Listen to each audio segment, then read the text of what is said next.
Hello everyone, welcome to the channel once again.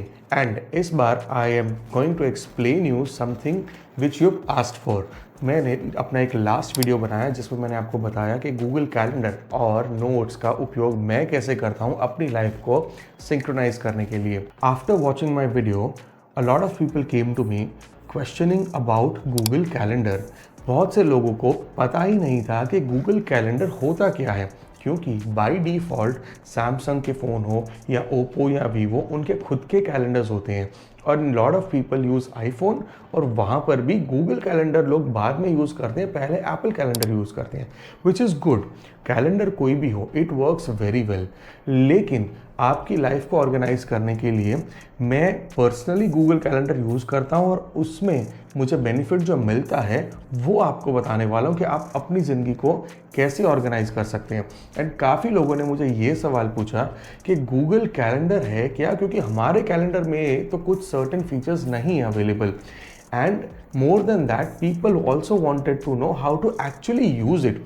मतलब मेरे जो पुराने वीडियो थे उसके अंदर आपको प्रोत्साहन तो मिला यूज़ करने का, लेकिन यूज़ कैसे करते हैं उसकी टेक्निकलिटीज़ बहुत से लोगों को नहीं पता थी. तो मैंने सोचा कि क्यों ना ये वीडियो बनाया जाए और इस वीडियो के माध्यम से आपको बताया जाए step by step approach how to use Google calendar for your life. I know काफ़ी लोग जो ये वीडियो देख रहे हैं उनको ये लग रहा होगा कि ये तो इतनी सिंपल एप्लीकेशन है. यस, ये बहुत से लोगों के लिए सिंपल एप्लीकेशन है. शायद आपको लगता होगा कि इसके लिए वीडियो की भी ज़रूरत नहीं है, लेकिन काफ़ी लोग ऐसे हैं कि जिनको इनकी ज़रूरत है और ये वीडियो उस ऑडियंस के लिए है जो समझना चाहते हैं और जानना चाहते हैं कि गूगल कैलेंडर को कैसे exactly step by step use करना है. अब सबसे पहली इंपॉर्टेंट बात यह है कि आपके फ़ोन में मल्टीपल कैलेंडर्स होंगे, लेकिन आपको गूगल कैलेंडर डाउनलोड करना होगा प्ले स्टोर से जाके. सो आप अपने प्ले स्टोर अकाउंट में जाइए अगर आप एंड्रॉयड यूज़ करते हैं, और अगर आप आईफोन यूज़ करते हैं तो आप ऐप स्टोर में जाइए और वहाँ से गूगल कैलेंडर को डाउनलोड कीजिए. ये स्पेसिफिकली गूगल का प्रोडक्ट है, आपके जीमेल आईडी के साथ कनेक्टेड रहेगा और मेजॉरिटी दुनिया आजकल जीमेल आईडीज़ यूज़ करती ही है, तो आपके जीमेल आईडी के साथ एक कनेक्टेड रहेगा. और बेस्ट पार्ट ये है, ये इतना सिंक्रोनाइज रहेगा कि वेदर आप सेलफोन या आपकी कंप्यूटर स्क्रीन आप ब्राउज़र पे देखना चाहो, हर जगह इसकी कंपैटिबिलिटी रहेगी. एंड एक क्वेश्चन मुझे किसी ने पूछा कि व्हाट इफ़ मेरा फ़ोन चोरी हो गया तो भाई आपके गूगल अकाउंट की वजह से जो भी आपका डेटा है, चाहे वो कैलेंडर का डेटा है, मीटिंग का डेटा है, ड्राइव का डेटा है, फोटोज़ का डेटा है, वो सब रिकवर हो जाएगा. You just need to log in to another phone. अगर आपका फ़ोन चोरी हो जाए, खो जाए और you lose the password in whatever condition, if you log in to your mail id in any other device या अपना पासवर्ड आप रिकवर कर लो, खो गया है तो, और whatever way, as soon as you can recover your id, your all the details are recovered back. चलो अब चलते हैं मेन मुद्दे पे, कैलेंडर है क्या और इसे यूज़ कैसे करते हैं. तो गूगल कैलेंडर की बेस्ट बात ये है कि ये मुझे टाइमली नोटिफिकेशंस देता है और मेरे स्क्रीन पे नेक्स्ट मीटिंग, नेक्स्ट शेड्यूल अपने आप अपीयर हो जाता है. और मैंने क्या करके रखा है कि मैंने एक विजेट अपने होम स्क्रीन पर डाल के रखा है, जिस वजह से मुझे एग्जैक्टली पता होता है कि मेरी मीटिंग्स कहाँ है, किसके साथ है और कब है. मेरी जो सेलफोन की स्क्रीन है मैं हमेशा कैलेंडर वहाँ पर रखता हूँ. Now all you have to do is you have to get into the Google Calendar. Once you are there, let's say मैं आपको एग्जाम्पल दिखाता हूँ how to set up a meeting और how to set up a schedule. So when you go to calendar, okay, वो आपको एक day बताएगा और जैसे कि आज है 31st, इस तारीख के ऊपर मैं कुछ एक मीटिंग प्लान करना चाहता हूँ. I have to use a plus sign event जहाँ पर मुझे बर्थडे, टास्क एंड इवेंट मिलेंगे. अगर तो किसी का बर्थडे है तो मैं बर्थडे के कॉलम पे क्लिक करूँगा और वहाँ पर मैं उसका बर्थडे डाल दूँगा. लेकिन बेस्ट पार्ट ये है कि बर्थडे के लिए कैलेंडर यूज़ ना करें.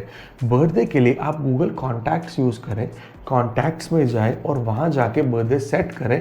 कैलेंडर में ऑटोमेटिकली सिंक्रोनाइज हो जाएगा. लेकिन याद रखें, गूगल कॉन्टैक्ट्स यूज़ करना है और आपका सेम ईमेल आईडी जो कैलेंडर में यूज़ हो रहा है वही आपको गूगल कॉन्टैक्ट्स में यूज़ करना है. सो कैलेंडर में जो बर्थडेज़ वाला पार्ट है वो कभी भी यूज़ डायरेक्टली ना करें. ये मेरी प्राइमरी एडवाइस ले लो. जो यूज़ करने वाली चीज़ें वो है टास्क और इवेंट्स। जब आप टास्क यूज़ करते हो, टास्क ये है कि अगर मान लो आपको कोई काम करना है और आपको कोई पर्टिकुलर डेट पे वो काम करना है, तो आप उस टास्क के ऊपर जाके टास्क को लिख सकते हैं। सो जैसे मैंने यहाँ पर 31 आज तारीख है और मैं अपना एक टास्क लिखना चाहता हूँ कि I want to exercise at 6:30 today. तो मैं लिख दूंगा कि भाई 6:30 इज़ माई जिम टाइम। तो जैसे मैं लिख देता हूँ और वो मेरे कैलेंडर में जाके सेव हो जाएगा और मुझे वो पूरा दिन टास्क दिखाता रहेगा। मैं चाहूँ तो पर्टिकुलर टाइम बता सकता हूँ, तो मुझे उस टाइम पर एक नोटिफिकेशन आएगी, this is a gym time.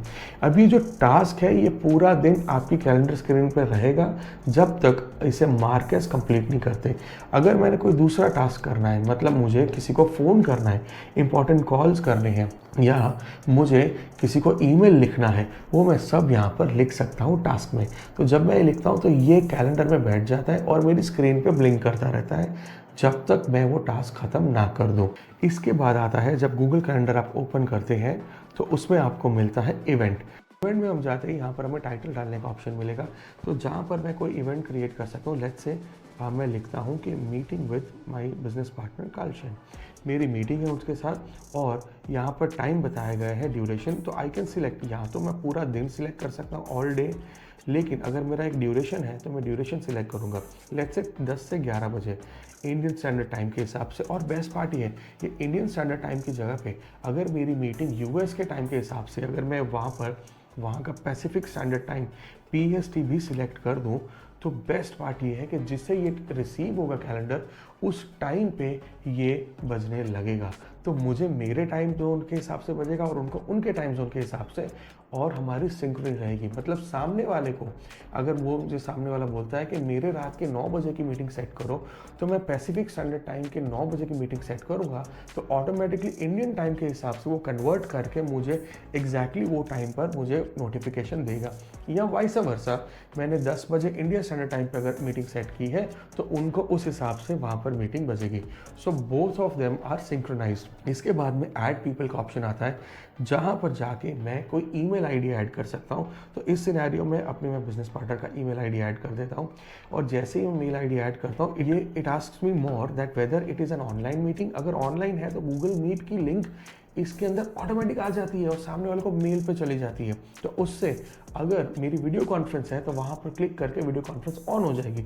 लेकिन अगर लोकेशन है, मैं चाहता हूँ कि मुझे फिजिकली मिलना है, तो मैं कॉन्फ्रेंसिंग को निकाल के और लोकेशन में मैं डाल दूंगा। तो इस सिनेरियो में मैं आई डिजिटाइज इन्फोटेक डालता हूँ, जिससे हमारी ऑफिस का खुद का एड्रेस है, तो मैं यहाँ मिलने वाला हूँ। मैं चाहे तो एक अलग से कलर भी सिलेक्ट कर सकता हूँ। जब मैं कैलेंडर को अपने विजेट के अंदर देखूँ तो वहाँ पर एक अलग कलर में उसे मैं आइडेंटिफाई कर पाऊँ। So let's say I tomato red colour में डालता हूँ। मैं चाहूँ तो डिस्क्रिप्शन लिख सकता हूँ कि मीटिंग के बारे में जो भी है, या गूगल ड्राइव का अटैचमेंट डाल सकता हूँ। अगर कोई पीपीटी मुझे प्रेजेंट करनी है तो वो मैं यहाँ पर गूगल ड्राइव अटैचमेंट पे क्लिक करके अपलोड कर सकता हूँ। और जैसे ही ये मैं मीटिंग क्रिएट करता हूँ और मैं क्लिक टू सेव करूँगा, ये मुझे सवाल पूछता है कि whether you want to send this to the other person. So if I say yes send, तो ईमेल जाएगा। अगर मैं नो कहूँगा तो ईमेल नहीं जाएगा, लेकिन सामने वाले के कैलेंडर में ये जाके बैठ जाएगा। सो ये था एक quick recording of how to create an event. तो बेस्ट पार्ट ये है कि ये जो पूरा सिस्टम है ये एक गूगल अकाउंट के साथ सिंक होता है। तो अगर आप ऑफिस में हैं और आपका ऑफिस का एक कॉमन ईमेल आईडी है जो मल्टीपल लोग यूज़ करते हैं, तो आप सबको रिमाइंडर्स एंड नोटिफिकेशन उस कॉमन ईमेल आईडी के थ्रू जाएंगे। अगर मल्टीपल लोगों ने वो ईमेल आईडी को अपने फ़ोन में सिंक्रोनाइज रखा है या लैपटॉप या कंप्यूटर पे उसको लॉगिन करके रखा है, तो आपको अलग अलग लोगों को नोटिफिकेशंस अलग से देने की ज़रूरत नहीं है। आपका एक सिंगल कैलेंडर सिंक्रोनाइज रहेगा। आपकी अगर छोटी ऑफिस है जहाँ पर 4-5 लोग मिलके काम करते हैं, तो आप एक ही ईमेल आईडी के ऊपर सब लोग सिंक हो सकते हैं और आपको एग्जैक्टली पता चलेगा कि कौन सी मीटिंग कब हो रही है। और इस वजह से आपकी पूरी जो ऑर्गेनाइजेशन है उसको भी उस ईमेल आईडी और उस गूगल कैलेंडर की वजह से आप सिंक्रोनी में ला सकते हैं। लेकिन अगर आप थोड़ी सी लार्जर ऑर्गेनाइजेशन है और आप अपने आप को थोड़ा बाइफिकेट रखना चाहते हैं, आप हर इंसान को अलग अलग से टास्क असाइन करना चाहते हैं, आप ये जानना चाहते हैं कि किसने किसको टास्क असाइन किया था, कितने बजे असाइन किया था, और उसकी डेडलाइन को जानना चाहते हैं, तो ये काम करने के लिए आपकी टीम का और आपकी टीम के टास्क को मैनेज करने के लिए हमने डेवलप किया है टास्क मैनेजर, जिसका नाम है आईडी ऑफिस में टास्क। आप चाहें तो उसकी मैं लिंक डिस्क्रिप्शन में डाल दूंगा, उसे जाके ज़रूर चेक करना और उस टास्क मैनेजर को यूज़ करके देखना और उसके बाद आपको कैसा लगा वो कमेंट सेक्शन में ज़रूर बताना। और ये वीडियो से अगर आपको वैल्यू मिली हो और अगर आपको लगता है कि आपके दोस्तों तक पहुंचाना चाहिए तो प्लीज़ ज़रूर पहुंचाना। और जाते जाते एक लास्ट टिप, और वो ये है कि एक सवाल मुझे किसी ने ये किया था कि भाई मैंने एक गूगल कैलेंडर में नोटिफिकेशन बर्थडेज़ की, एनिवर्सरीज़ की और अपनी पर्सनल लाइफ की डाल दी और मेरे पूरे स्टाफ को वो घंटियाँ बजने लगी। तो भाई वो प्रॉब्लम तब आ सकती है जब वो सेम ईमेल आईडी आपका पूरा स्टाफ यूज़ करता है। तो इन सिनेरियो में आपको क्या करना होगा, आप अपने फ़ोन में जब भी कैलेंडर सिंक करें तो कौन से मेल आईडी पे सिंक करना है वह ऑप्शन दिया जाता है। Click on that and choose. आप अपना पर्सनल और प्रोफेशनल ईमेल आईडीज़ अलग अलग रख सकते हैं और जिस वजह से आपकी ये नोटिफिकेशन पूरे स्टाफ में नहीं बजेगी। और ये थी आज की लास्ट बम्पर एडवाइस और इसी के साथ मैं आपको देता हूँ अलविदा and see you in the next video.